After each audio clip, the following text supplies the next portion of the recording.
मध्ये या ठिकाणी उपस्थित असलेले आमचा आवाज हळूहळू चढतो। माझा डायरेक्ट टॉप गिअर पडत नाही, माझा फर्स्ट सेकंड थर्ड। या ठिकाणी उपस्थित बजरंग बाप्पा, पुण्यातल्या आमदारांना मला वाटतं रविवारची सुट्टी असली म्हणून सवड मिळाली नसेल, त्यामुळे ते आले नसतील, त्याच्याबद्दल त्यांचे आभार। आणि या ठिकाणी उपस्थित आदरणीय ज्योतिताई जगताप साहेब, नाही आता अनेक ठिकाणी फार सुंदर भाषण झाले। सेवा संघाच्या वतीने भाषण झाले, संभाजी ब्रिगेडच्या वतीने या ठिकाणी भाषण झाले आणि अनेक वक्ते शिंदे साहेबांच्या पार्टीचे, उद्धव साहेबांच्या पार्टीचे, त्याच्यानंतर पवार साहेबांच्या पार्टीचे, सर्वांचं माईक बदला,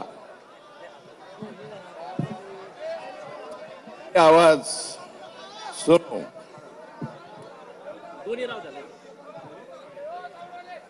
हे माईक वाले, अरे बाबा हे व्यावसायिकच आहे का आमच्याकडे गाव खात्यातला असतो तसा धरून आणलाय।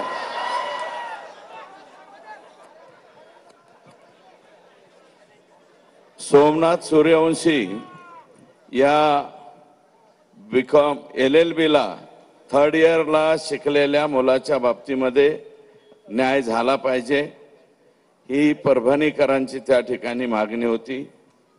स्वर्गीय वाकोडे दादा यांच्याबद्दलची मागणी होती आणि राज्याच्या मुख्यमंत्र्यांनी स्वर्गीय सोमनाथ यांच्या कुटुंबियांना 10 लाखाची मदत जाहीर केलेली आहे।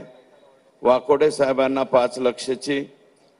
त्या दोन्ही कुटुंबियांना मी भेट देतो अशा प्रकारचा शब्द त्यांनी या ठिकाणी दिलेला आहे। आणि आम्ही ज्या संतोषच्या बाबतीमध्ये मागण्या केल्या त्या सर्व मागण्या जवळपास आतापर्यंतच्या जेवढ्या मागण्या केल्या तेवढ्या पूर्ण केल्यात। फक्त एक मागणी राहिली, SIT जी स्थापन झाली त्या SIT मध्ये वालू काकाचे चालू बाबा हे काही सामील झालेले आहे। याच्यामध्ये कोणाचा दोष नाहीये, कारण केज पोलीस स्टेशन अंतर्गत काम करणारे काही जे कर्मचारी आहेत त्या कर्मचाऱ्यांनी यादी पाठवा म्हणले। CID वाल्यांनी ती यादी मागवली आणि CIDने जशीच्या तशी वरती गृह खात्याकडे पाठवली आणि CM साहेबांकडे जाऊन ती सही होऊन आलेली। तर मी स्वतः त्या दिवशी परवा गेलतो वकिलाच्या नेमणुकीच्या बाबतीत। सरकारी वकील म्हणून आम्ही उज्ज्वल निकम साहेब यांनी संतोषच्या या खुनाचं काम पाहावं अशा प्रकारची विनंती केलेली आहे आणि मला वाटतं त्याच्या बाबतीत मुख्यमंत्र्यांची स्टेटमेंट आली म्हणून त्याच्यावरती मी अधिकचं बोलणं उचित होणार नाही। आता